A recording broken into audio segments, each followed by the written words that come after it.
Good evening, everyone. Hope you guys are having a fantastic Saturday today, which is the beginning of Lionsgate Portal. For those who don't know me, my name is Ishmael Perez, and I'm the author of two amazing books behind me, The Secret Government, Invisible Architects, and Our Cosmic Origin, both which are available on Amazon or through my website, ourcosmicorigin.com. Now, today, guys, I have something a little different. I know you guys are so used to the geopolitical updates and the intel as to what's going on between the Alliance and the deep state, but today I want to break down what some of the celestial messengers are trying to convey to us and their functionary. And I also have a message that is coming from Michael the Archangel, as well as Metatron, Raphael, and Gabriel. So today's going to be a little different. However, before I get into the celestial operations and personalities and functionaries, I do want to reveal the truth about Obama, who is also known as Barry Soetoro. And I was able to access some pretty high-level classified information regarding that. His three clones, by the way, the people that were involved in the sponsoring orchestration of such a charismatic world leader, right? and the reason being I wanted to share this really quick with you guys today is because of the fact that I do believe that the third Obama, the first and the second were already taken out, but the third Obama is going to be the first official public arrest. Okay, guys? So this is intel that I wanted to share with you guys. Now, before I start my presentation today, I do want to acknowledge Jesus the Christ, firstborn of heaven, our eldest brother. Next to him, Michael the Archangel, who I'm going to be talking about today, among other celestial personalities. And yeah, I wanted to welcome them. They're always here with me. And then, of course, thank you guys. I want to extend gratitude to each and every single one of you guys for even being here, for wanting to listen to what I have to say, for all the information. Even if some of it is too complex, I just wanted to thank you guys for even making the effort to understand. And I also wanted to let you guys know that I did an awesome interview with Michael Jaco yesterday, and I believe that was released on his YouTube channel as well as on his Rumble channel. So that's the reason why I wanted to also disclose the truth behind Barry Soetoro and the operations that he was involved in. Now, before I get started, quick reminder, guys, I have my amazing in-person conference coming up here in Sedona, Arizona, a week from tomorrow, Sunday, the 3rd of August, from 1 to 5. For those that attend in person, it is $44, and that includes a signed copy of any of my two books, and then, of course, an in-person presentation as well as an in-person Q&A. And for those that can't make it, if you guys want to view the stream from the privacy of your home, I'm offering for only $20. You could actually view the presentation via a Zoom link through my website, ourcosmicorigin.com. So for those that want to see it from the privacy of your home, it's only $20. Go to my website, ourcosmicorigin.com, and make sure you guys get yourselves situated to hear the stream as well. All right. Any other announcements? Yes, again, on the 8/8 portal, which is August 8th, right? Lionsgate. I'm going to be part of a Galactic conference. It's an online webinar. I always put the link in the description. If you buy a ticket, just make sure you put Ishmael so that I can get credit for that. Yes, anything else that I want to mention? Oh, yeah, for those that are interested in detoxing your body from heavy metals, from radiation, parasites, and including the stuff that they enforced in 2019, if you guys know what I mean, right? Graphene, spike proteins, for those that lived with people that got that, second and third and fourth, right? Administration of that. There's this amazing product called Folium. And this is the product that I've been using for 2 years.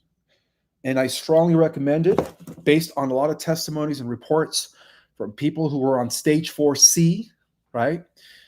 People who had tumors, people who were suffering from different chronic illnesses that all of a sudden saw miraculous healing due to this stuff right here. Okay, so I would recommend to get all three, and of course the link is in the description. So I guess now it's time for the presentation. So really quick, before I give you guys a celestial update, I do want to share a classified dossier that recently was unearthed by the White Hats. And this is regarding Barry Soetoro. And this classified briefing was actually compiled from whistleblower testimonies and, of course, leaked data that was discovered by Space Force under the codename Ultra Black Operations. Okay, Ultra Black Operations. So, very brief, guys. Okay, his real name was Barry Soetoro. And of course, in coverts, according to the public, he was renamed Barack Hussein Obama, right?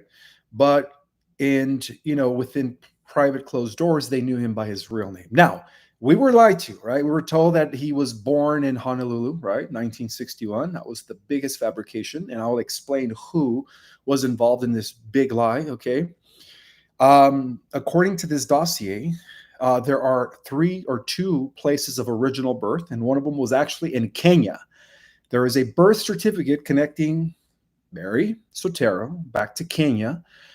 This early leaked pointed to his birth in Mombasa, Kenya. Okay, the second thing that was leaked, which was uncovered by CIA Engineering Identity, was a planted identity constructed via the intelligence services to allow Barry to serve as a deep cover operative within U.S. politics. Okay, so apparently, they completely fabricated his birth of origin.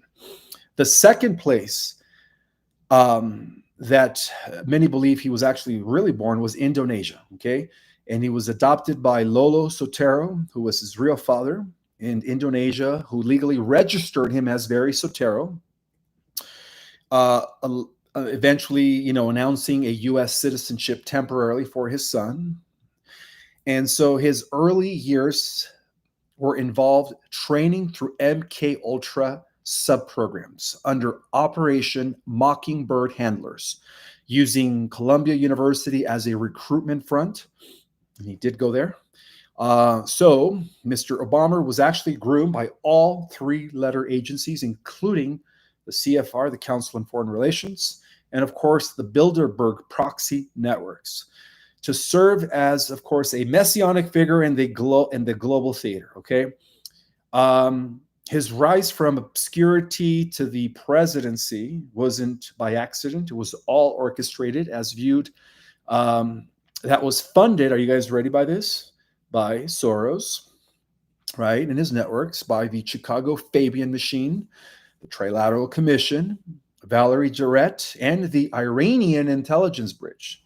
So apparently, Obama's presidency was considered the final stage of what they would call Operation Genesis Reversal, which was a deep state agenda to infiltrate U.S. executive power with a foreign-backed post-American ideology.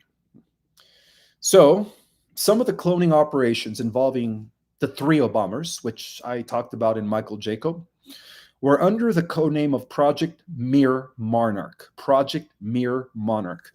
That was initiated during the Clinton administration and expanded under Bush Jr.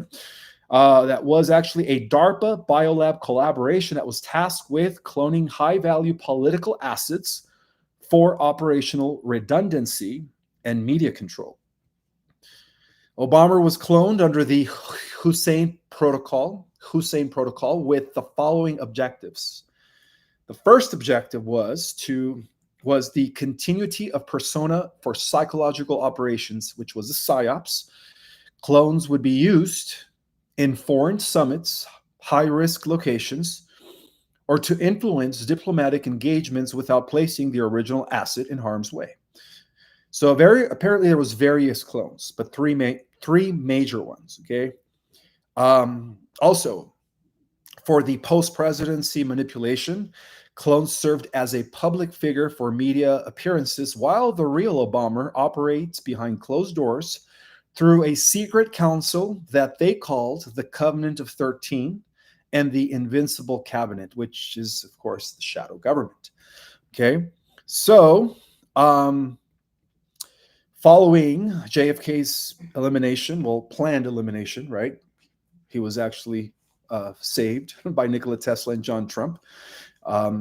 Following his attempted assassination, cloning elite operatives became very secretive, all right? So Obama reportedly has 3 active clones that were circulating, and 2 of them, of course, were the decommissioned beta models. And this explains why the Alliance took out the first one who was shot in the head back on the 29th of September 2019, if you guys recall.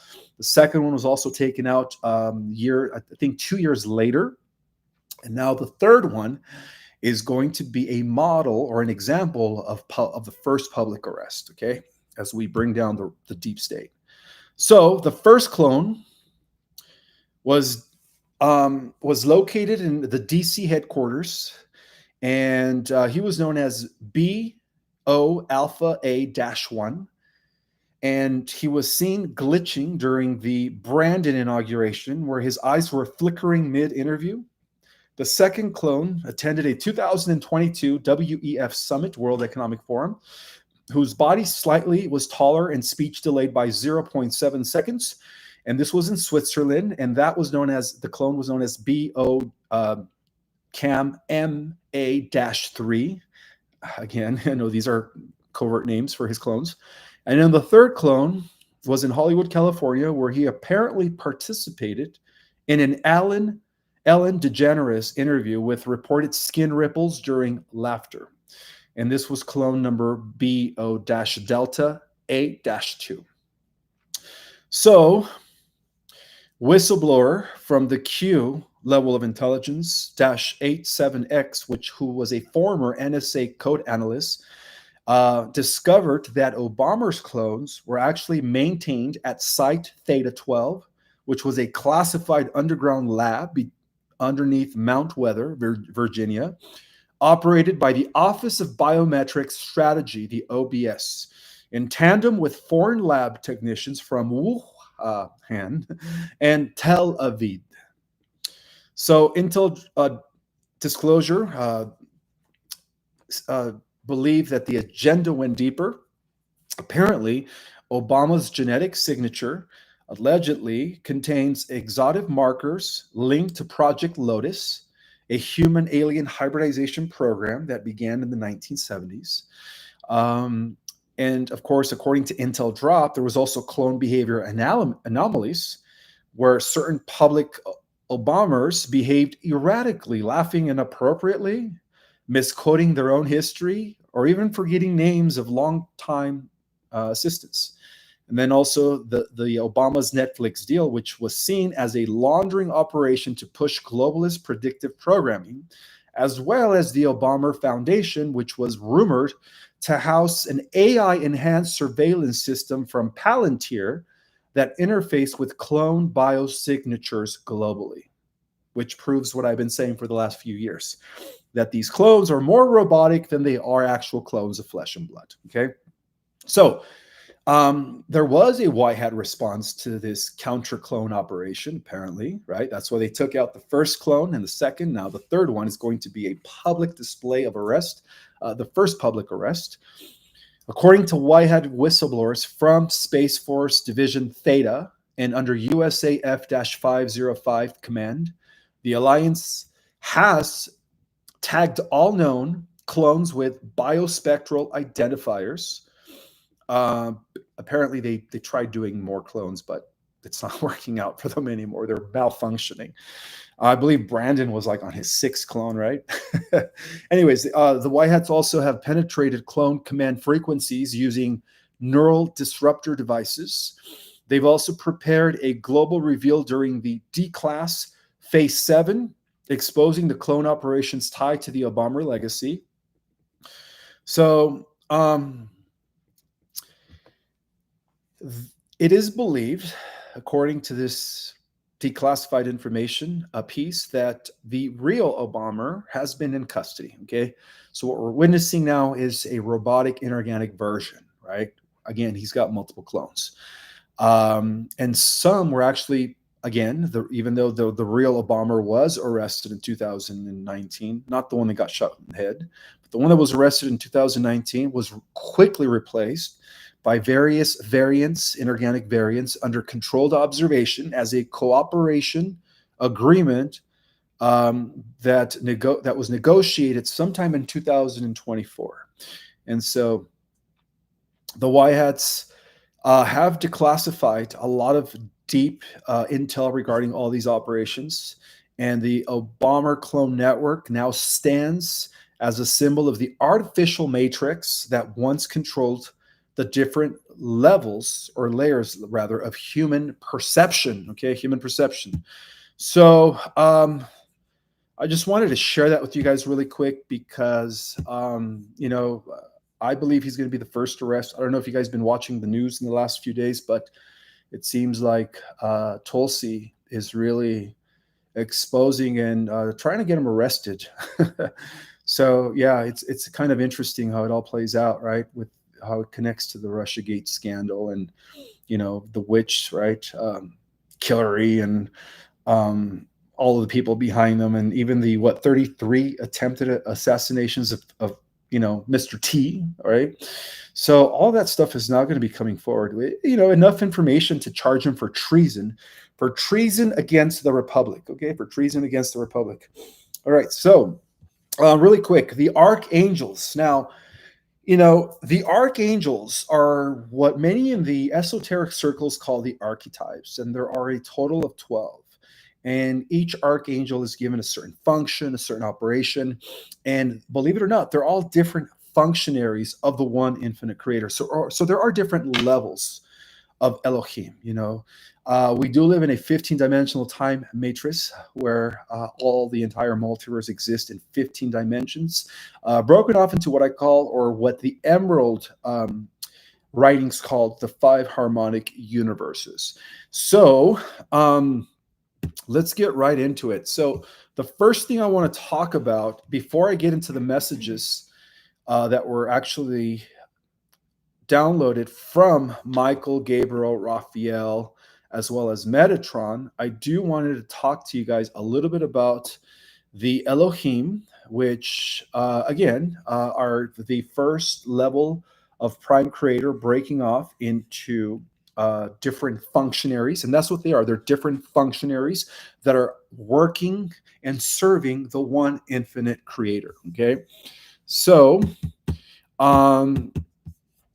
there is, this is information that I know I don't really cover much, and I've been too engaged in the geopolitical, situation with what's happening from behind the scenes that sometimes I forget, guys, to really get into the deep spiritual meaning of things and stuff like that. So the Elohim are also known as the divine architects of creation. And since the dawn of the 15-dimensional time matrix, which spun the first creation approximately 998 billion years ago, celestial races have been the sentient architects of universes, beings born of starlight frequency, descending from eternal realms with divine intelligence. And so these races that come from eternity have always transcended physical form as we know it, often existing in higher dimensional states, light body forms, biophotonic structures, plasma beings. And they are not merely extraterrestrial like the Pleiadians, like the Vegans, the Arcturians, the Lyrians, and so on and so forth. However, the extraterrestrials are part of the angelic and celestial kingdom, you could say, but there are different levels because there are different dimensions. Okay, so the extraterrestrials, for instance, that come from dimensions 5, 6, and 7 are not considered Elohim. All right.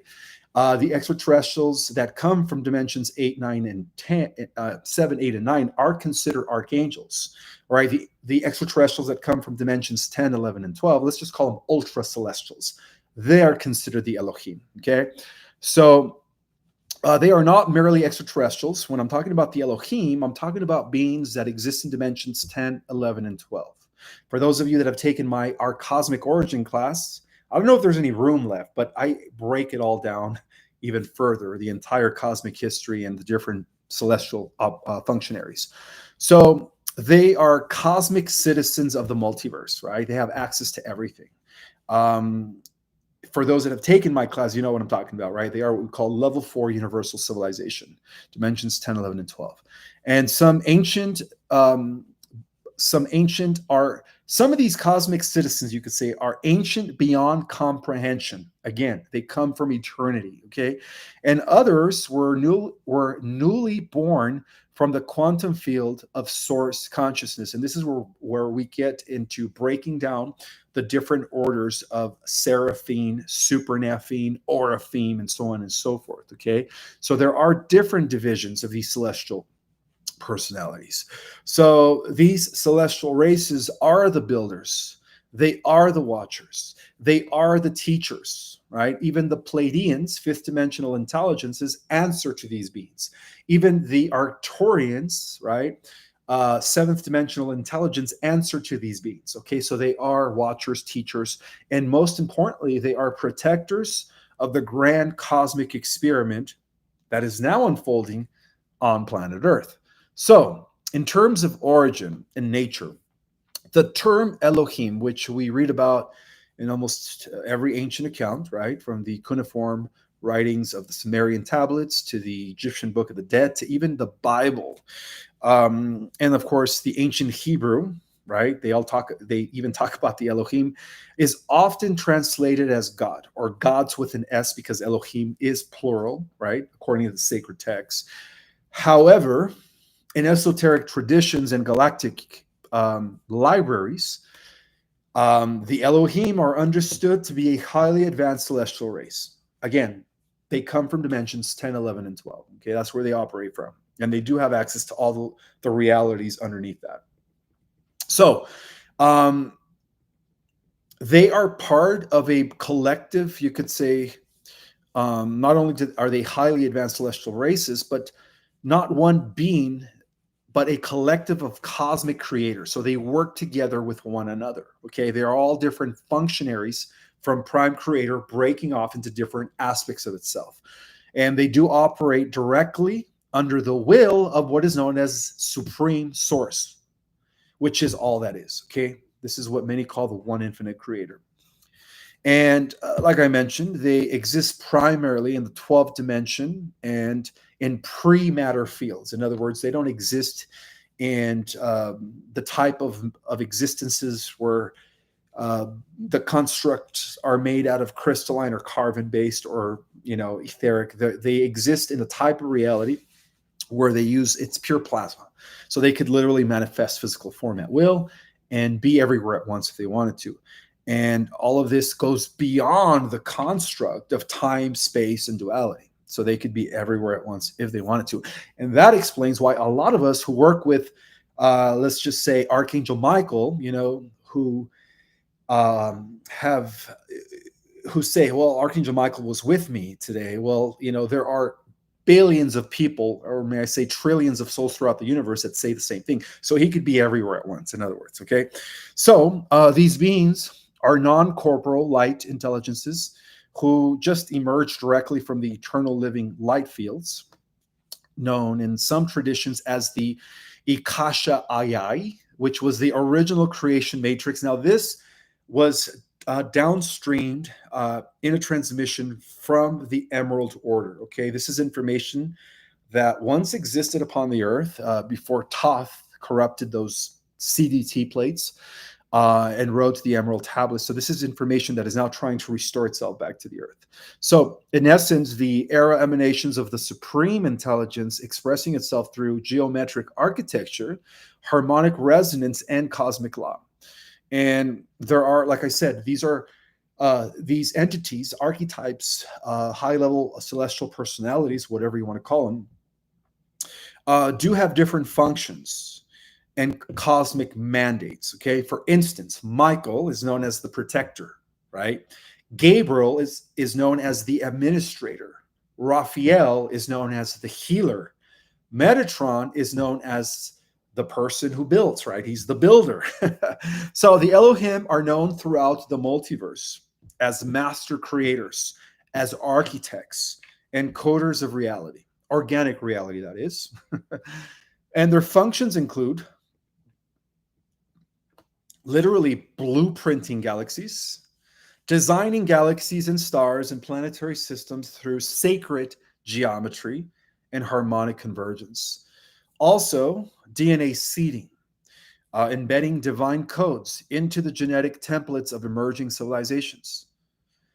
In addition to all that, there are also some operate as guardians of cosmic law to enforce cosmic law, universal law, maintaining balance across timelines, dimensions, and universal matrices.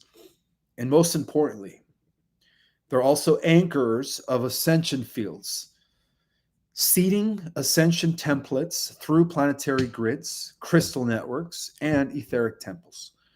And they do not, you could say, micromanage creation, but rather initiate the original templates.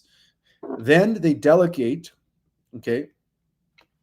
So they do that, right? They initiate original templates as opposed to delegate stewardship to mid-level celestial races such as the Seraphim, the Archangels, the Lyrians, and of course, many of the others that are part of the Emerald Order, who are known as the Guardians, right? So there are different sub-orders and hierarchies. I'm sure for those of us that have studied the Bible, you know, you have the virtues, the orders, and so on and so forth. The Oraphim, the principalities, the thrones. So the Elohim are not a singular monolithic entity, but have various expressions of sub-orders, each responsible for a specific task in creation. And this includes Seraphim Elohim, which are the flame bearers who maintain divine order and the tree of life codes. Also, solar Elohim, who are responsible for building suns and solar systems that are linked to the Christos Sophia blueprint. Also, feminine Elohim, Shekinah order, that represents the bride of Yahweh, Shekinah order, right? The divine feminine. And this includes divine mothers or womb bearers of creation. They encode the nurturing aspects of universes and planetary fields. And then there's also the Melchizedek Elohim, the Melchizedek Elohim. Now, the Melchizedek Elohim are the coders of time. They're in charge of the spiritual law and dimensional mechanics. They're also masters of time matrices.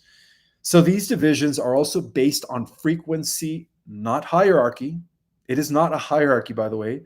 I know some of the time when people study the esoteric metaphysical texts, they speak about the spiritual hierarchy. It's not like that, all right?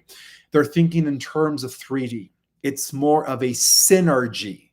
Again, different functionaries of the one infinite creator working in balance and in harmony with one another, in cooperation. Best way to describe it.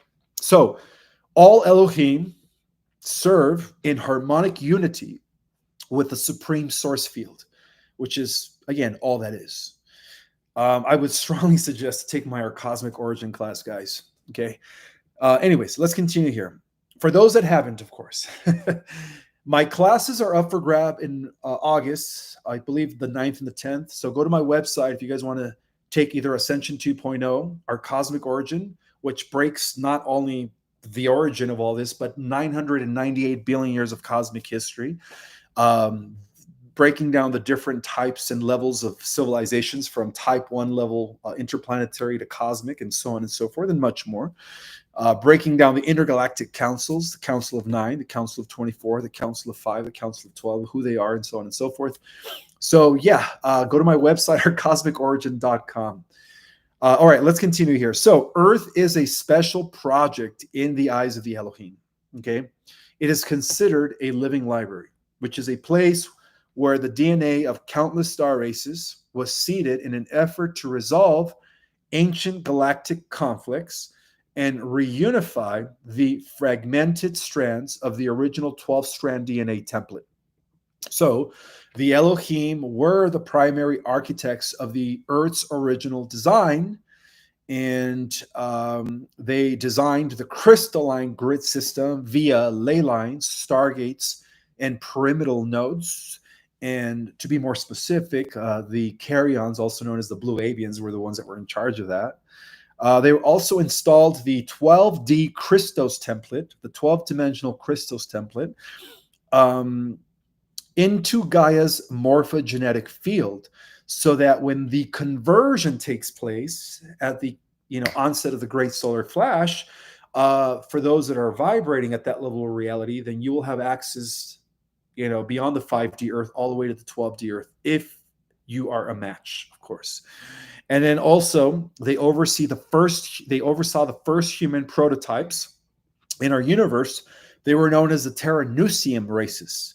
In another universe, they were known as the Paladorians, and so on and so forth. Again, for those that attend my presentation next week, I'm going to go into new cosmic intel that I am currently writing in a book that I haven't yet published, not until 2026. So you guys are going to love that presentation, okay?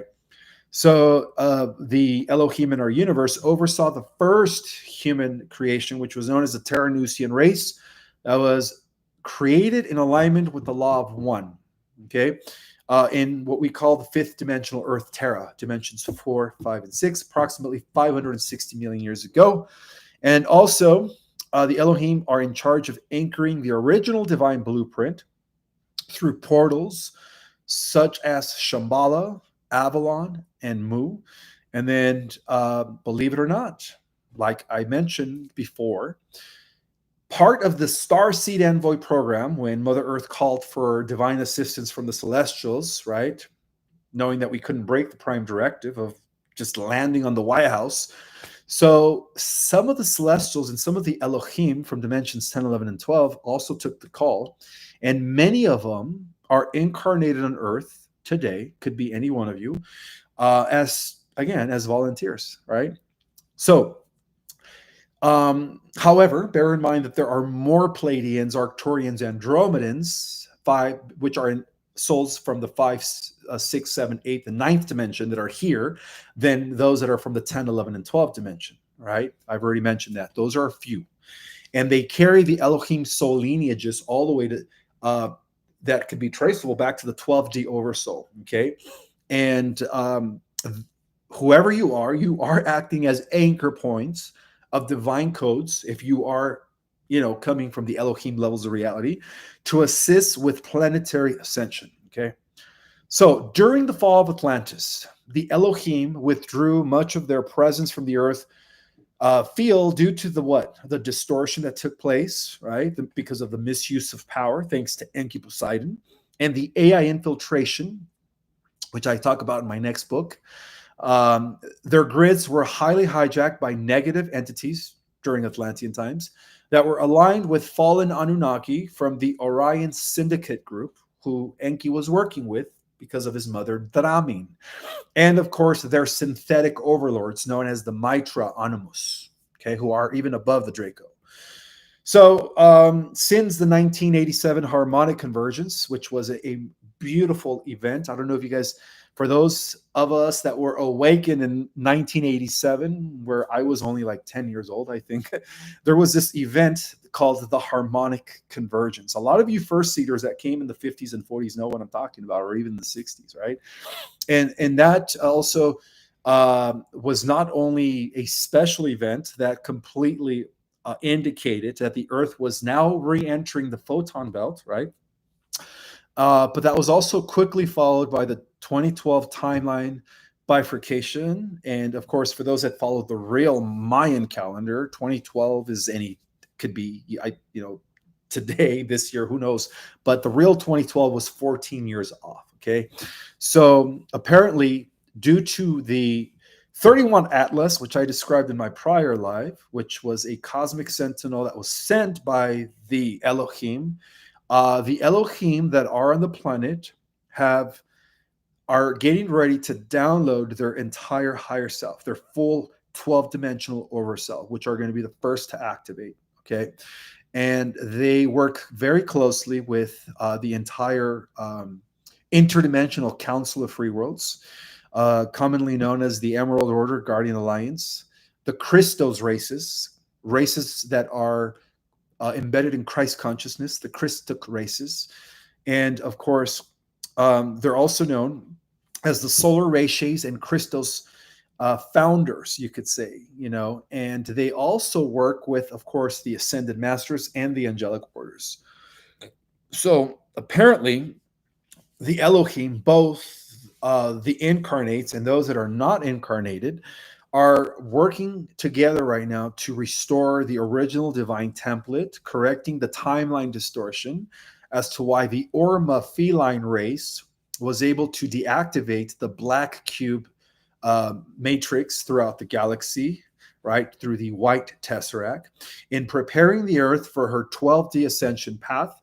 And this is where this is what I've been saying, that most people think we're just going to have an opportunity to ascend to either 4th D, 5D, or 6D. But guys, the entire convergence is going to open up all the portals all the way up to the 12D Earth, okay? You have Earth existing in different dimensions, okay?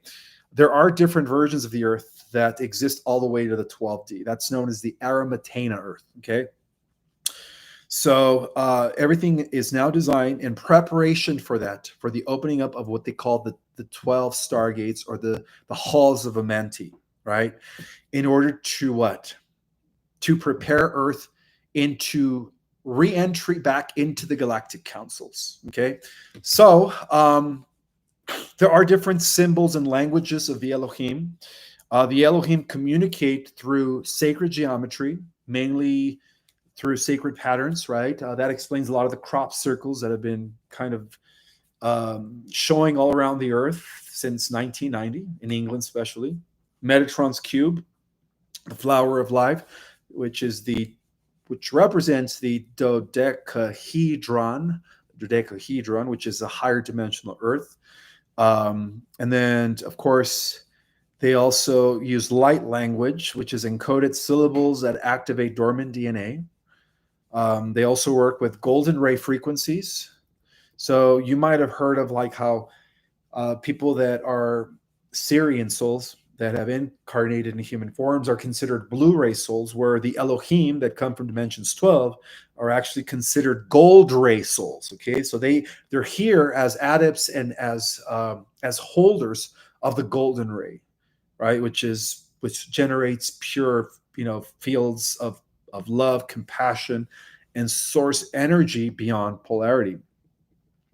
They're also here working with dream transmissions, dreamtime transmissions, and of course, etheric downloads, right? Some of the things that I teach my students in my Ascension 2.0 and Ascension Basics are techniques that will allow you guys to have, these downloads, these transmissions, and connect not only with your higher self, but also with your spirit guides.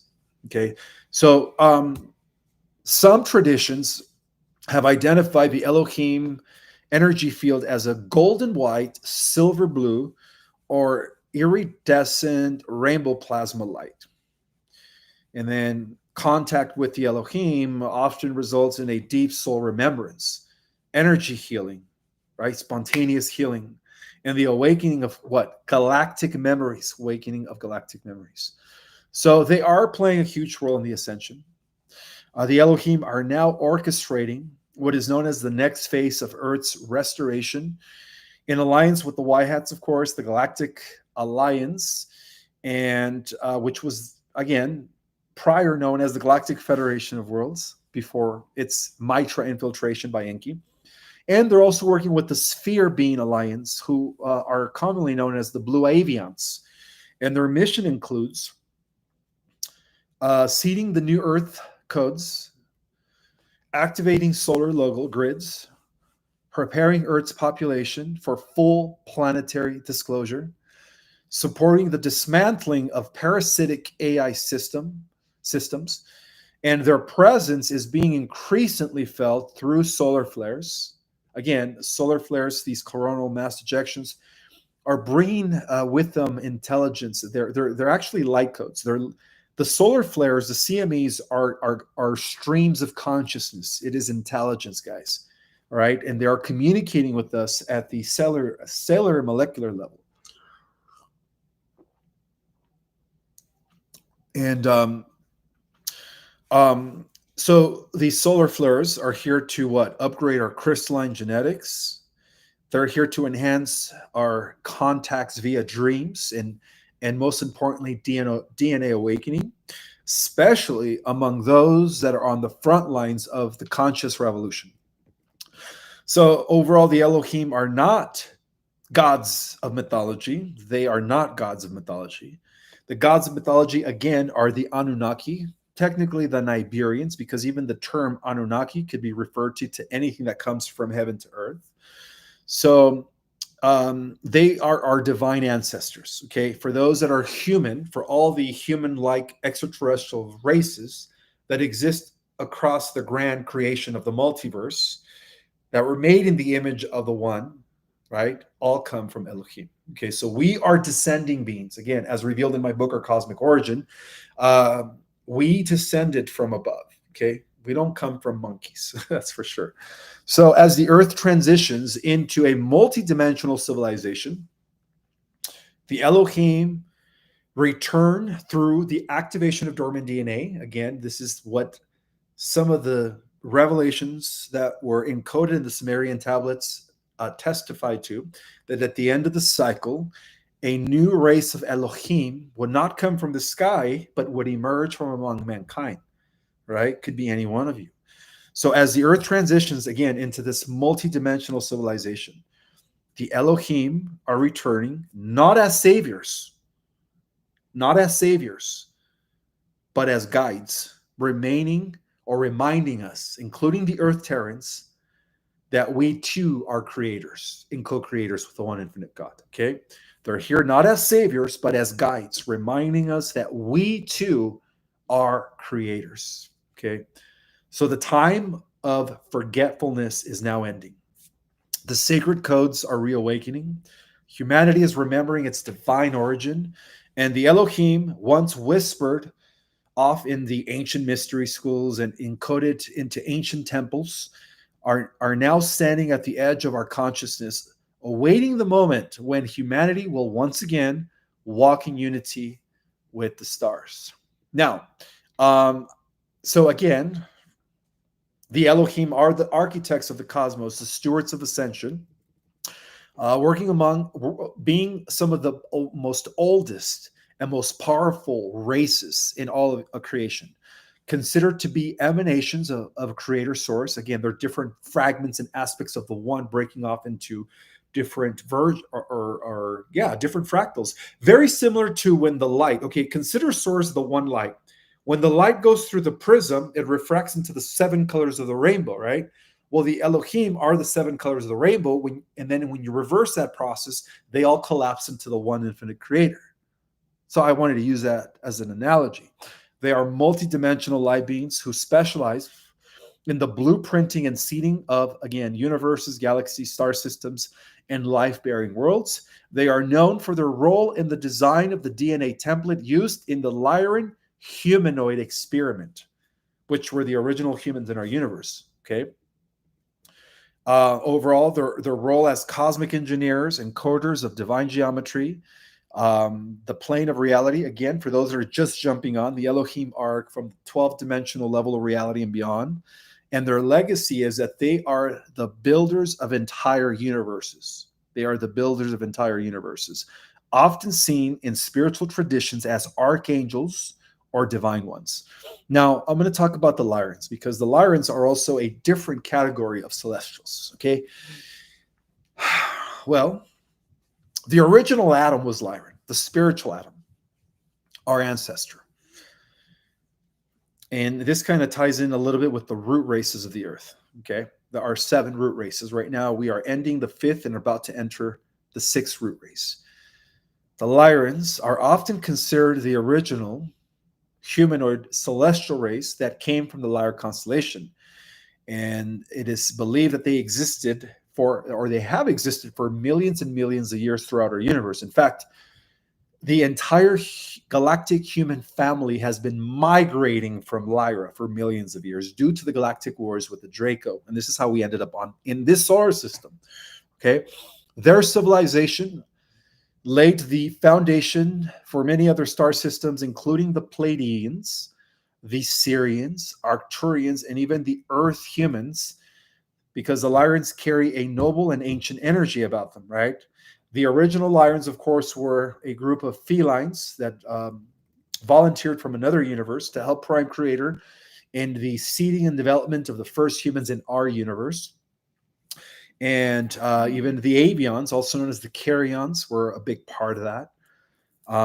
So the role of the Lyrians throughout history, they are the founders of the humanoid DNA and the protectors. Remember Chronicles of Narnia, right? That's a great movie. It's a metaphor. I believe C.S. Lewis was a Christian mystic, right?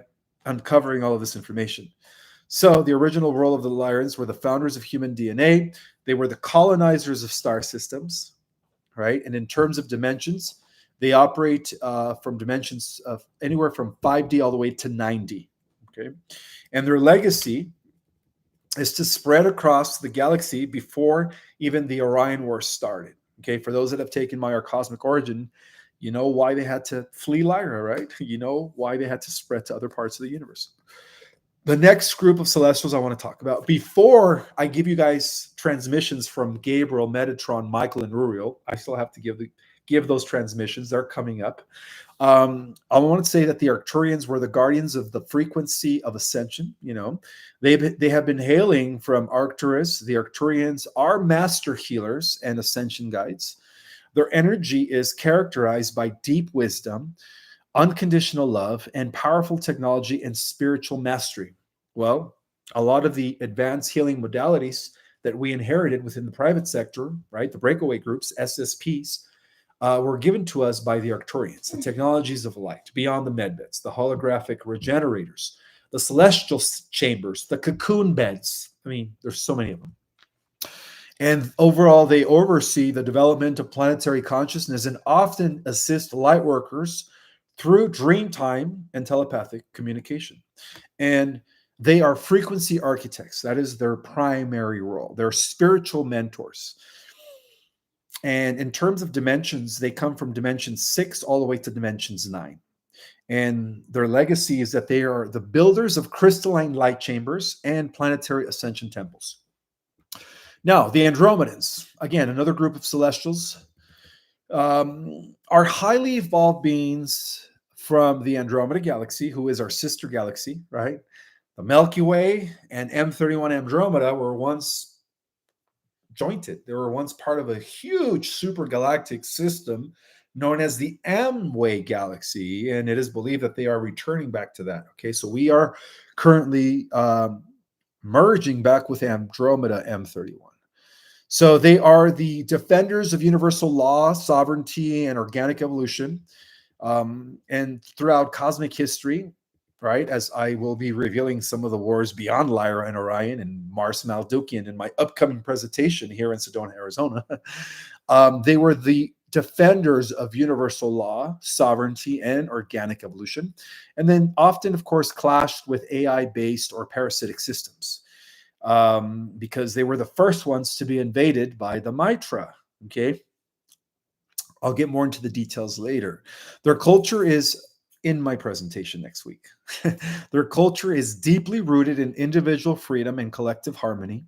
Their role is time guardians, so they're protectors of the timelines, right? And they're also protectors against tyranny throughout the cosmos. And then in terms of dimensional planes, they exist from dimension 7D all the way to the 11D, 7D to 11D. And their legacy is assisting in the liberation of Earth from synthetic AI timelines. And that explains, my friends, the celestial arcs that they send that are parked here in our solar system. Also known as the biospheres that I mentioned about 2 weeks ago in one of my lives. Again, for those that are new to my channel, if you don't know what the celestial arcs are, these Andromedan biospheres, I would suggest watching my lives for the last 2 to 3 weeks. I dropped a lot of cosmic information. So, you know, a lot of my newer presentations will start making more sense if you guys watch my lives for the last few weeks. And so, yeah, let's talk about the Pleiadians really quick before I get into the messages from Michael, Gabriel, Uriel, Metatron. Okay, so the Pleiadians are known as the emotional healers, and they're also known as the the what? They are the fifth dimensional future versions of humans, and they are the descendants of lions, of course. They do reside in the Pleiadian star cluster, and oftentimes they were the ones that were assisting Abraham, Shem, Enoch, and the original Israelites in the Bible as messengers of the one infinite creator. So they are Earth's closest celestial kindred and have, you could say, interbred with humans in the distant past. And a lot of that explains the Rh negative blood type, right? So they have also contributed to our emotional, artistic, and empathetic abilities. And they often appear as Nordic looking beings and sometimes with dark hair, dark skin, or even Oriental eyes. Okay. And in terms of their role, they have been tasked with DNA repair. That explains why some of you that are abducted by the Pleiadians are basically being abducted to become genetically upgraded. Okay, so there are positive abductions and then there's negative abductions. And then there are also emotional integrators. Now, in terms of dimensions, the Pleiadians have been known to exist in dimensions 5 to dimensions 7. And their legacy is assisting in the Atlantean and Lemurian civilizations. Now, the Sirians, right, who are the water keepers and the wisdom bearers, according to Galactic information. The Sirians originated from Sirius A, B, and C, the trinary star system, the dog star. They have deep ties to ancient Egypt, Atlantis, and even the Dogon tribe in Africa, known for their aquatic and feline subraces. It turns out that some of the first star systems that were colonized by the feline Lyrians in their original 12 house of Lyra, of Elohim, that came from Lyra, came to the Sirian trinary star system. So Sirians were instrumental in bringing sacred geometry, sound healing, and spiritual law to the earth. And their role is that they're carriers of sacred knowledge and Atlantean wisdom. And then in terms of dimensional plane, they exist from dimensions 5 all the way to dimensions 8. They're still not Elohim. Again, Elohim is 10, 11, and 12. And their legacy is builders of pyramidal templates, keepers of blue ray energy. And then last but not least, before I get into the message of the Archangels, well, there's 2 more races I want to talk about, is the Blue Avians, also known as the Blue Ozurites or the Carians, typically the bird people. They have been known to be messengers of the law of one, which explains the raw material.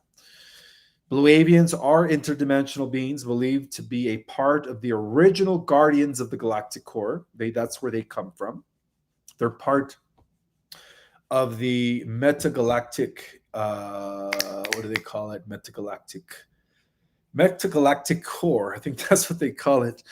And then often they are associated with the raw material from the Law of One series, right? They emphasize unity consciousness, service to others, and divine balance. And their appearance is, of course, avian, human body with a bird face. And their hue is blue, and sometimes they're even indigo. Their skin could even be indigo. And in terms of role, they are the enforcers of the Law of One, or they're emissaries of the Law of One. Now, you could say that the Blue Avians, the Blue Azurites, are considered Elohim because they do come from dimensions 10 and 11, okay, which means that they're Elohim. In terms of dimension, they could exist anywhere from 6D all the way up to 11, 12D. And their legacy is assisting during the critical timelines after following the Atlantean catastrophe. So, overall, the Emerald Order, the founders of eternal light, right? The Emerald Order overall represents a collective of high seraphim, Elohim, and all of these Christed races that I mentioned. And they protect what is known as the Akka field of reality and the Akasha matrices, which are levels of reality incomprehensible to us beyond any physical matter or etheric matter as we know it. These are field, you could say, field realities beyond anything existing in dimensions 13, 14, and 15, okay? eternity, which are also what they call the eternal fields beyond time and space. So members include races such as the Tyrannusians. We are the physical embodiment of the Emerald Order. And that explains why we are a special creation, a unique creation, different from any other creation, right? So, members of the Emerald Order throughout cosmic history not only have been known as the Ozirites, but also as the Maharaji, the Maharashi. So, throughout cosmic history, when the different epochs and root races were infiltrated by inorganic, synthetic, and draconian, you could say, Orion groups, it was the Maharishi and the Ozirites that were sent in order to liberate the earth and continue the original divine program. Okay, so in terms of role, they are cosmic timeline custodians. We're talking about the Maharishi and the Ozirites here, and they're also keepers of the divine law. And the Maharishi come from the 13th dimension and beyond. So again, they are the protectors of the Akasha fields, the eternal life fields, also known as the Akasha, and the Eka fields. And their legacy is to anchor points. They act as anchor points, for the organic ascension timeline, and they are protectors of universal stargates. And then there's also the Athenian, which are the shining ones of the inner light. Now, a lot of people have never heard of the Athenian. That is spelled Aethien. And they are seldom spoken about in metaphysical circles or galactic history. But, they play a huge role, right, in the cosmos. The Athenians are photonic beings of pure light who exist beyond polarity and duality. They often appear during near-death experiences or quantum initiations. Their energy fields feel like a warm memory of source. And in terms of dimensions, they exist anywhere from dimensions 11 all the way to the 15-dimensional level of reality, which is, again, Akasha and Aka field. Their role is the activators of dormant consciousness, and their legacy is to help bridge souls to their oversoul mainly. So that means that they're here to help us ascend beyond the 5th dimensional level of reality all the way to the 12D, where we become one with the universe, right? That's the end game, guys. Most people think we're just going to 5D Earth. Guess again. Nope. We're going to continue going to the 67 all the way till we reach the 12.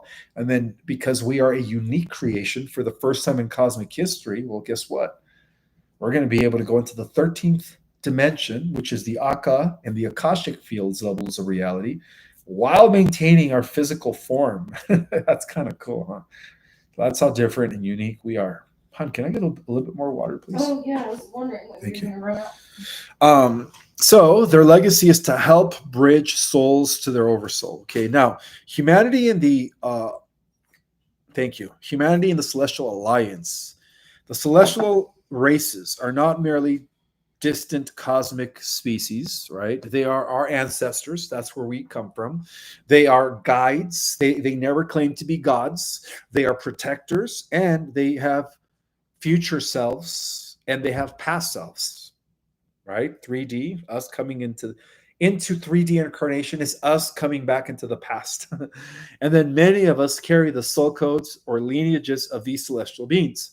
So Earth, as the grand melting pot of galactic DNA and universal DNA, thank you so much, is the stage for a monumental convergence, the ending of the age of amnesia, and the rise of a sovereign multidimensional humanity. So we are awakening, guys, not just to our celestial story beyond our terrestrial origin, but to a cosmic heritage within the stars, that is deeply rooted in our DNA. All of the memories are there, by the way, and encoded within the crystalline grid of Gaia herself. Okay, the celestial races are now gathering again, right? They're watching, they're assisting as the Earth prepares to re-enter the galactic community, and this time they are here as co-creators of destiny. Okay, the time as the co-creators of destiny and not merely as observers of faith, but as what? As enactors of the one infinite creator. So, messages from the archangels. Okay, let's start with Archangel Metatron and his role. And who is Archangel Metatron? Well, typically, in terms of metaphysics, he is known as the creator of the outer space circuits, right? Providing the facilitation for the creator gods to create their universes. So Archangel Metatron is a celestial architect and keeper of sacred geometry.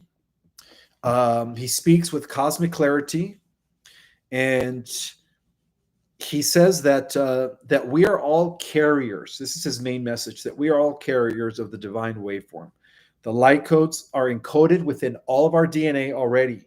It is time to awaken, okay? Metatron stresses that this time, right now, as humanity perceives our reality, it is an illusion, of course, a tool used to navigate densities, but soon this false reality is about to collapse, and we're going to start seeing things for what they truly are. So as the Earth accelerates into these higher harmonic dimensions, not just the 5th, all the way to the 12th, Metatron calls all light workers to actively engage in the co-creation of the 5D reality by holding awareness visions of peace, unity, and crystalline energy. Metatron reminds us that the choice of the timeline is made moment by moment. We're all given the choice to either choose the synthetic, inorganic timeline, which is going to be ruled by an AI god, Omega, or the organic timeline where we become one with God, right? Where we reconnect to our higher self. And so the Earth now stands at a cosmic crossroads. So it's time for us to choose. This is the message from Metatron, right? So one timeline, of course, leads to a dystopia driven by fear and technology, right? And the other is a heaven on earth millennium reality governed by divine law and universal cooperation.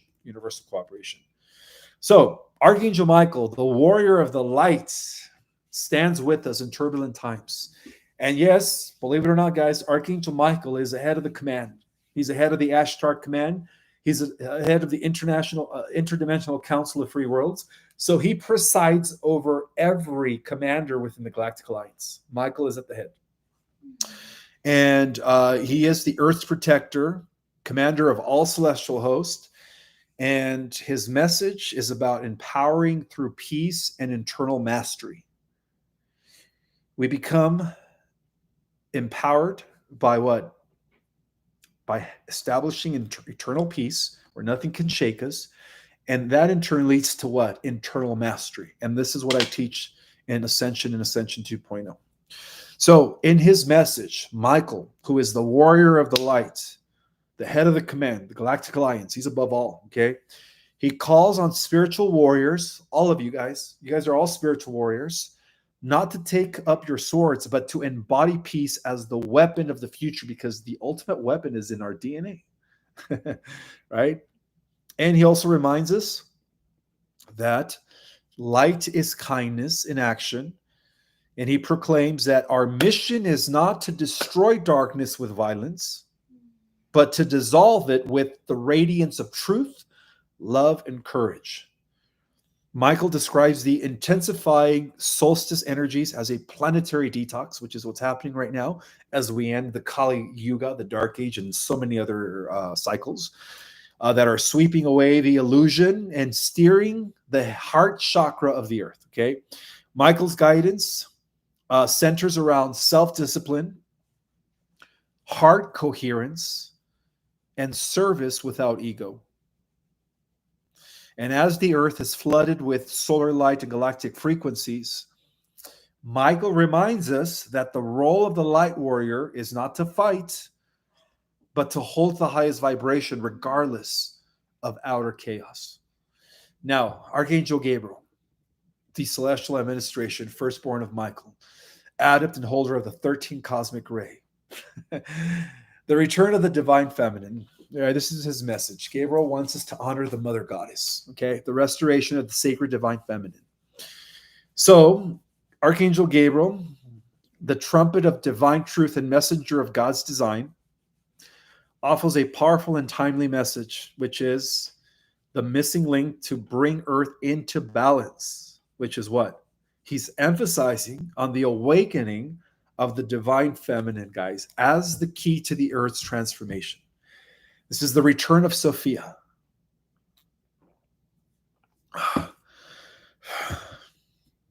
So Gabriel's message is that women are the missing link, right? I'm talking to all divine feminines out there.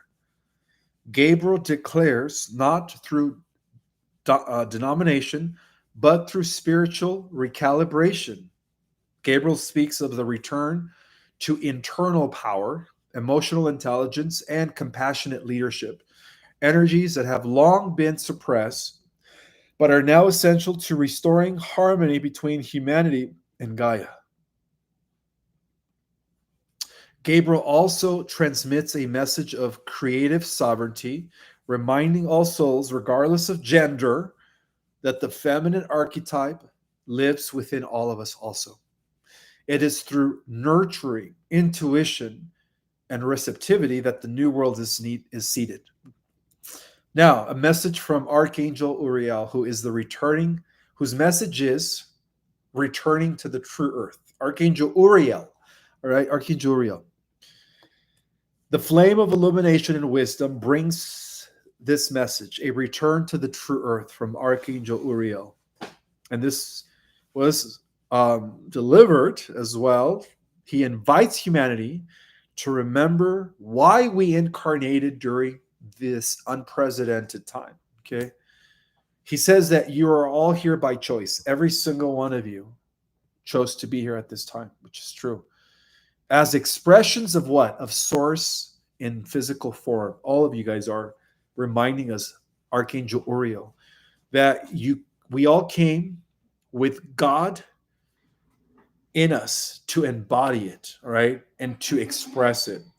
And his transmission mainly focuses on the awakening of the ancient soul codes that are stored within our human DNA as well.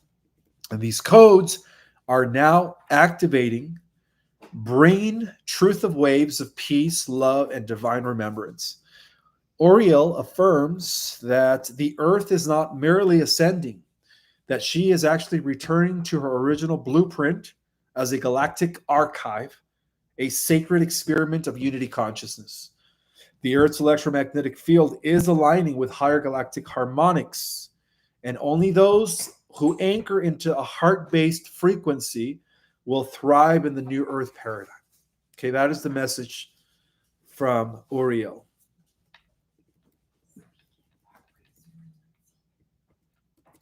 So, echoing the Archangels' guidance is the Galactic Alliance as well, guys, all right, who have issued numerous updates. A major message, of course, is to hold what? To hold ourselves in unity consciousness with each and every single one of us, with everyone on the earth, okay? Because Earth is ascending, and in order for us to even make the ascension, we have to establish a Christ-based consciousness. So the Galactic Alliance emphasizes the importance of compassion and patience as the old system collapses. So, as the timelines collapse and merge, right, as we approach this convergence, the Galactic Alliance also reminds the light workers, all of you, to embody divine neutrality, to serve without attachment, and to continue holding the light of God. So, overall, the Galactic Alliance message is that our DNA is activating, that we are undergoing multidimensional integration, which is what we call ascension, and that our light body is, or rather our physical body is transforming into light body, affirming that we are on the cusp of entering the interstellar community. So this is you could say, call to sovereignty and service, right? Unifying all the messages. It is important to know that across all transmissions, there is a unified call, okay? And that is to anchor your light through your daily interactions, your daily routines, right? One of the things that I teach my students in Ascension Basics and Ascension 2.0 is how to live in that constant embodiment, how to live in that mindful state where you're fully embodied in the presence, okay? Also, their unifying message is to transcend all fear. There is no time to fear. There is no room for fear anymore, guys, right? Let go of all that, fear-based propaganda that some people are circulating. Oh, the end of the world. Let go of that fear, right? And instead embrace personal sovereignty. Also, they want us to understand that it is about serving the collective through what? Through embodying Christ likeness and letting go of the ego. And all of that in turn will activate our galactic memory so that we could all remember who we are. So again, the Archangels are not here to rescue humanity. Neither are the Galactic Alliance or any extraterrestrials. We have to be our own saviors, okay? They are here, though, to guide, empower us, and illuminate the path. So Ascension is not a destination, by the way, because it goes beyond the fifth dimensional Earth. It is a frequency. It is the alchemical process of becoming fully divine while remaining human. I'll repeat that again. Ascension is not about destination. It is a frequency. It is the alchemical process of becoming fully divine while being human. Okay. And so the earth is not merely changing, it is being reborn. Okay. The earth is going through a transformation just like we are.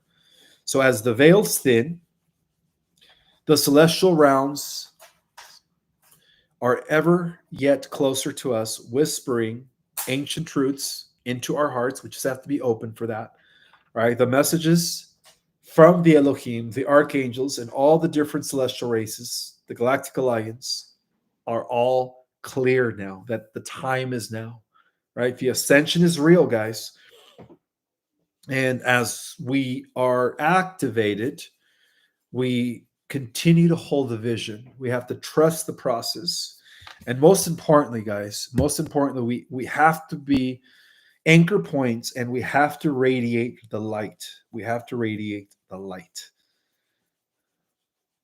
Okay. I might have some openings left in my August courses for, I think Ascension 2.0 is fully booked. I'm not sure. But our Cosmic Origin and Ascension Basics, I think I might have some openings available. So for those that have never taken my course, you guys are going to appreciate those classes. Again, other people offer these classes for $1,000. I just offer them for $100. I don't care about the money. I do have to make a living though, but I want to make them affordable. $100. You guys could take my courses, any course you want. Okay, go to my website or cosmicorigin.com. And I think this is where I take Q&A. What happened to my phone? I think I left it on the table. Can you get my phone, please? I think it's on the kitchen table. Mm-hmm. Hi, guys. I hope you guys love today's transmission. I need to wear my glasses, too. Thank you. Mm-hmm.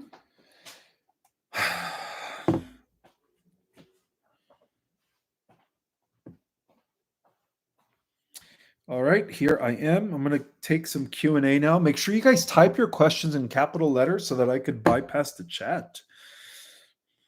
Oh, there I am. Okay. So, quick shout outs. I see Blue Rose in the house. Flop Patriot is in the house. Kathy Kerberg, Jeff, Norman Deschel, EJ, Wolf Mother, Shauna, Angela, Lee Star, MJF, Vicky Gray, Terry Carl, Kathleen McClinton, or McClintyre, Deborah Weiss, Linda Wang, Leah, a Awakened Starseed, Conspiratary, Jill Hunt, Lily, Cosmic Zeal, Josephine, Gemerald, Deborah Weiss, I've already mentioned her, and Venusia is in the house. So I want to welcome all 2,300 Galactic Jedis that are in the house.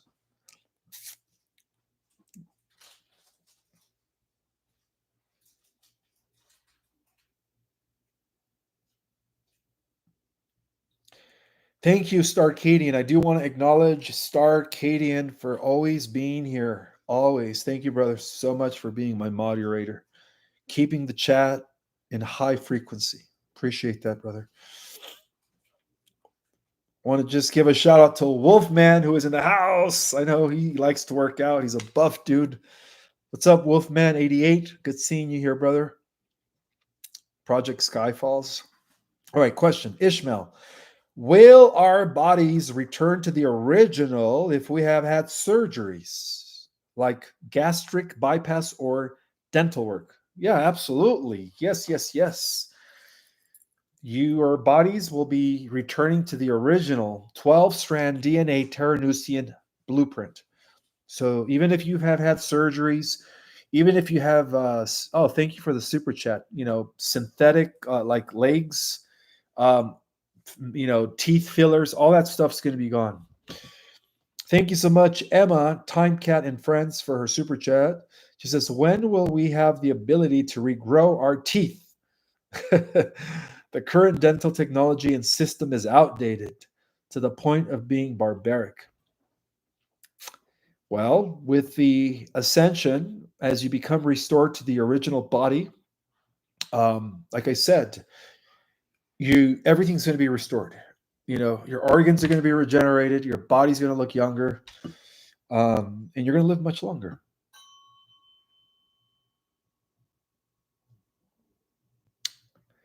And don't forget to hit the like. I have 2,300 people, and I only have how many likes? I can't even see how many likes. Yeah, if you guys could all do me a big favor, hit the like. And if you're new to my channel, don't forget to subscribe. Alrighty, let's continue here with the questions. Oh, yes, that's right. All things will become new. And every ancient text, including the Bible, talks about that.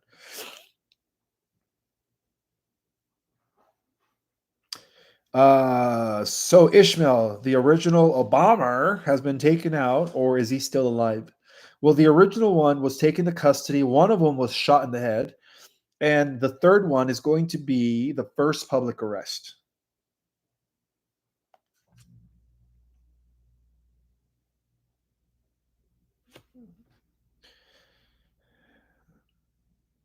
No, you don't have to just pay to get shout outs. I actually give shout outs to anybody I see. Again, the chat goes super fast.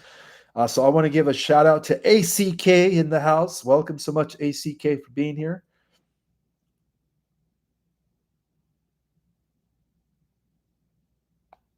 Thanks for the info, says Rodney Loesch.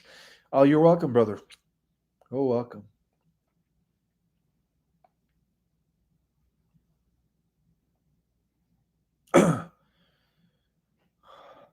Is Prometheus connected to the medbeds? You must be talking about the organic sentient AI that the Whiteheads have been working with. I don't think so. I don't think so.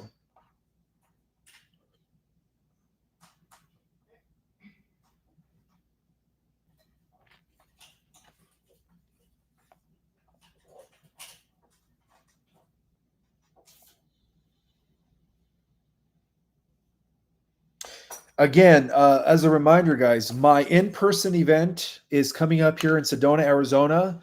I would love to meet some of you guys in person. I call this event a Galactic Jedi meeting.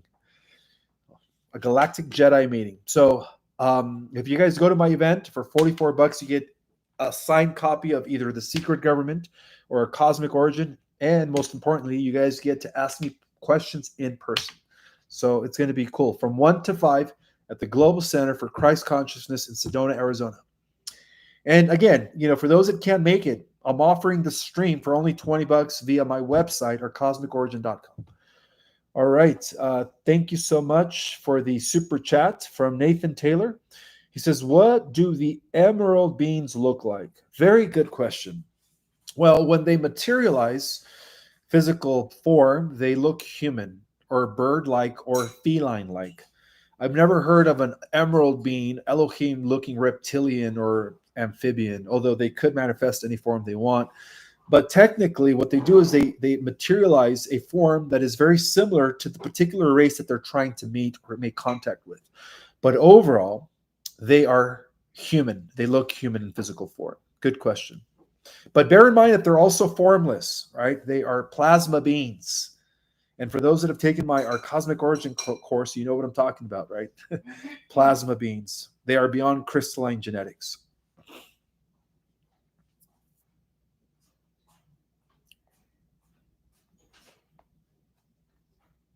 Thank you much, Susan K, for her Zelle donation. I appreciate that. Thank you, Susan K.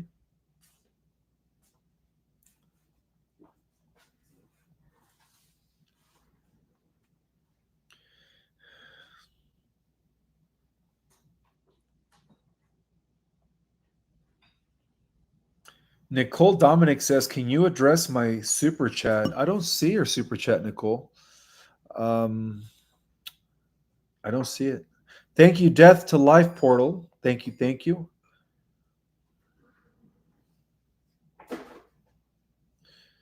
Yes, today is supposedly the first day of the age of Aquarius.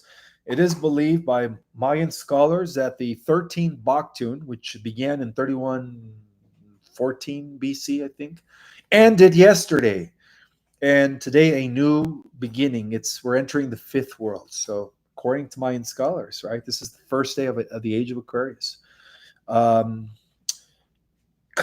Buddha, thank you so much for your super chat.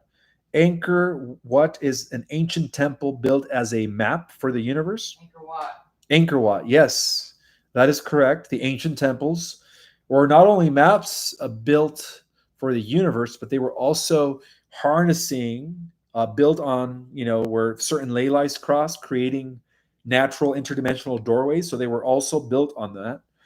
And now that there is war in Cambodia, do you think there is a connection? I think that a lot of these wars that are going on in a lot of parts of the world, especially the Middle East, are being fought over these stargates. Yes, absolutely.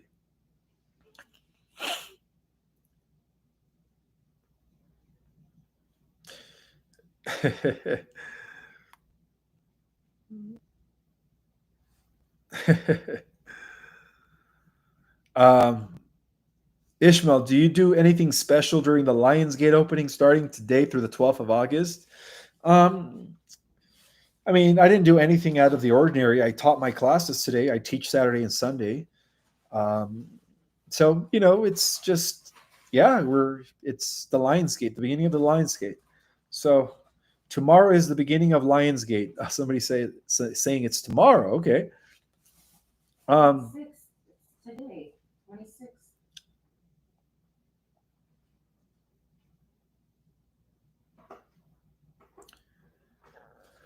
Oh, you're welcome, Karen Shaw Combe. She's saying, thank you, Ishmael, for all the information. You are so welcome.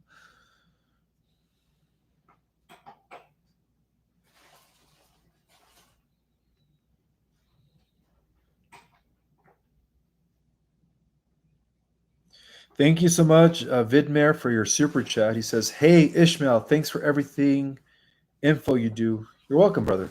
The classes, oh, you love the classes? That's good to know. I've had with you have been amazing. Thank you, brother. I appreciate that. Sending lots of love, positive vibes to you and your twin flame. Thank you. Thank you, Vidmer. And I'm so glad that you enjoyed my classes. Thank you, brother. Who built the Tartarian buildings? Good question. Some sources believe that it was King Solomon who built the original Tartaria. And then later it was actually resurrected by the Knights Templars, who were the descendants of Solomon. Aussie forever, says Wolf Mother.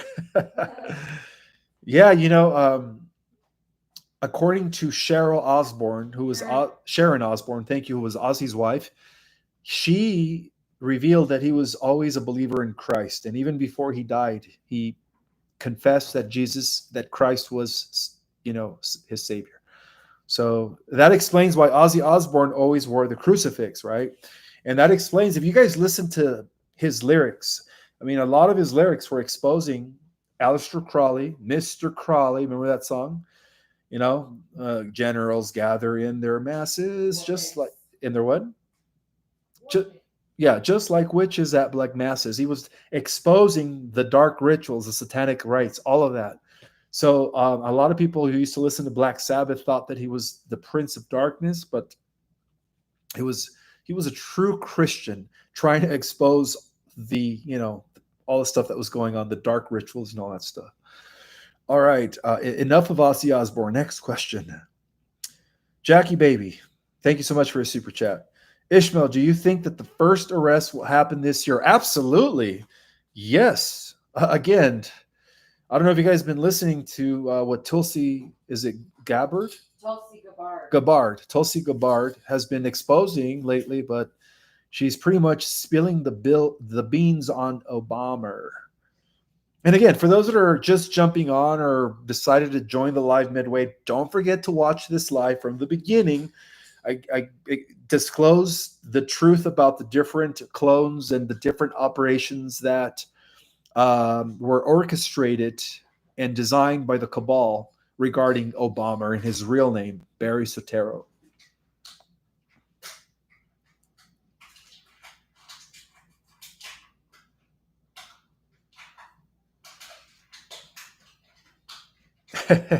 No, Valiant Thor does not have 6 fingers. He does have an IQ of 1200, though, but he does not have 6 fingers. No. One thing you guys need to understand, and a correction of facts, is that all humanoid or human-like races have the 5 fingers, right? That's what makes us in the image of the one God. So no, Valiant Thor does not have 6 fingers. However, he does have an IQ of 1200. All right, I heard that Cognitobot is a troll on board. Who's Cognitobot? Starkadian, can you get on that? If there is a hater in the house, please remove him so that we can keep the chat in a high vibe.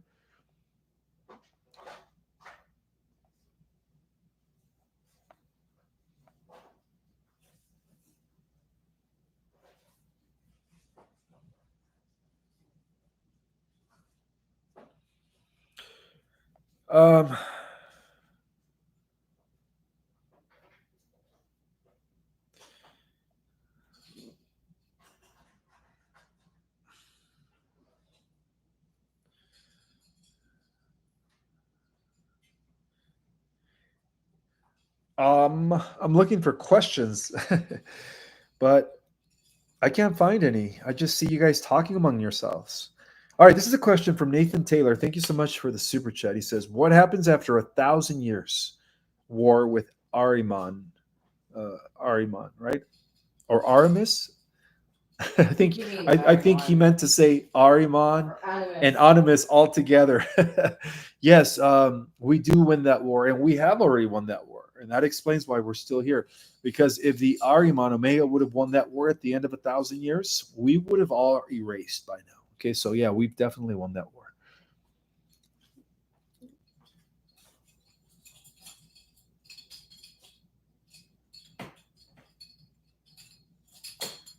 Who was the Red Queen? Well, I did a whole presentation on the Red Queen like a week ago. She was an advanced AI computing system that was installed in Antarctica Base 322, Dark Fleet, and underneath the Colorado airport. But the Red Queen in Antarctica was taken out by the super soldiers, and the one in Colorado was also recently taken out in the last few months, I believe. So the Red Queen isn't running anything anymore. I used this Sword of the Light to try to defeat the Red Queen, which is like a red dragon type of entity. And I just stabbed it in the heart and kept stabbing it. And it bit me in the neck, and I was dying etherically. But this light sword, in honor of Archangel Michael, it's for real. It was used by by my higher self to try to defeat the Red Queen? This is a good question from Kathleen McClintyre. She wants to know, why was there a flood during Noah's time to destroy evil people? Well, again, the reason the flood needed to happen by the good Anunnaki, Enlil is the one who sent the flood, was to destroy the abominations, the human-animal hybrids, and all the abominations that were made by the master geneticist Enki, not Enlil, Enki. So Enlil Sus sent the flood to destroy the abominations that were trying to corrupt the bloodline that started with Adam that led to Jesus. They were trying to corrupt it. So that's why Noah needed to be preserved to do a reboot. So the flood was justified. The flood was justified. Otherwise, we wouldn't be here right now. This whole world would have been dominated by chimeras, human-animal hybrids, and all that stuff. Abominations, Nephilim, right? The Nephilim were also running during the earth or roaming the earth during those days. And who were the Nephilim? They were the offspring of what? The fallen Anunnaki and earth humans, earth females. That's what the Nephilim were. So all of those abominations needed to be destroyed. And that's the reason why the flood happened. So everything happens for a reason.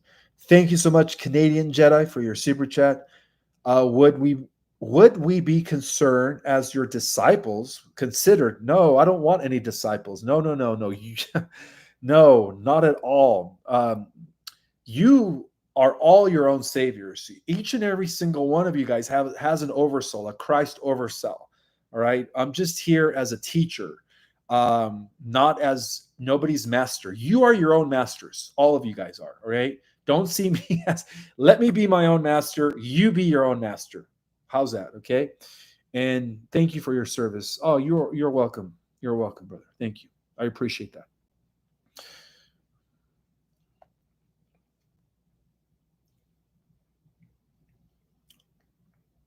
All right, one more question. I've been broadcasting for over an hour and 30 minutes.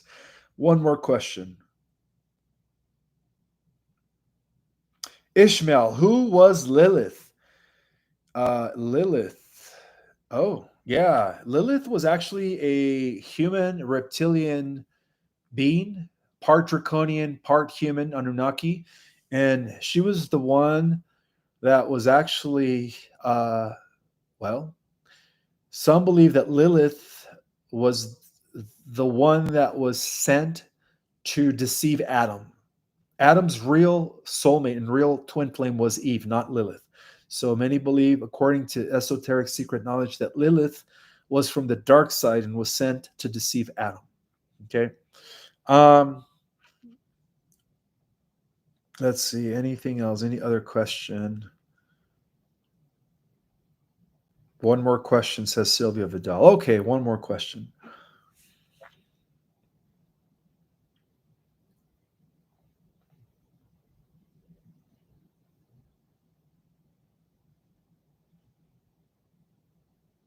Does organic AI, such as Prometheus, have the ability to feel emotions? Yes, because it was embedded with source consciousness in Andromeda billions of years ago during the electrical wars, which I'm going to cover in my presentation on August 3rd. So yeah, it does have emotions. Thank you, Inanna. Thank you, Inanna, so much for your super chat. Ishmael's childhood wasn't very easy. No, it wasn't. That's correct. Especially at the age of 10. They are fond of their mothers. They have leadership spirit latent, introverted, and don't like to take orders and don't trust anyone. Oh, okay. Oh, speaking of my mother, I wanted to show you guys a picture of my mom. Wait, there it is. This was my mother. She died at the age of 39 when I was only 16 years old. But this is her in her youth. Of course, she was like 20, 21, 22 in this picture. You guys see it? Or maybe if I turn off the light. There you go. Oh, no, that's not going to work. It's better without the ring light. Without the ring light? Yeah. There you go. No ring light. That's a picture of my mother. Okay? There, that's good. That's good? Okay. All righty. And then, of course, this is a picture. I still want to put this and frame it in in one of these. This was a gift from one of the Galactic Jedis, JFK Senior, and then of course Trump and Melania. So I'm going to frame this one just like this one. So these are the pictures that I have here in my desk, guys. I have my mama, JFK Jr., and then of course I'm going to frame this one as well. Anything else? Let's see. Yeah, for those that want to, help my cause, I do have a mailing address. For those that don't have Zelle, right, you can Zelle me through projectrestorationzion@gmail.com. But for those that don't have Zelle, my mailing address is 1771 West State 89A, Suite B, Box 3015, Sedona, Arizona 86336. And again, I'm excited about my event next Sunday. Anything else? The Folium product, in order to get this, you have to go through the link in my website to get that discount. And this one as well. And I think that's it. All right. I hope you guys loved today's presentation. Don't forget to share this far and wide. It helps my channel grow. And I will see you guys on Monday night. I've already begun working on that presentation. It's going to go deep. Okay. On Monday night for a Yhat Alliance update. May the God Force be with you all. And I'll see you guys in 2 nights.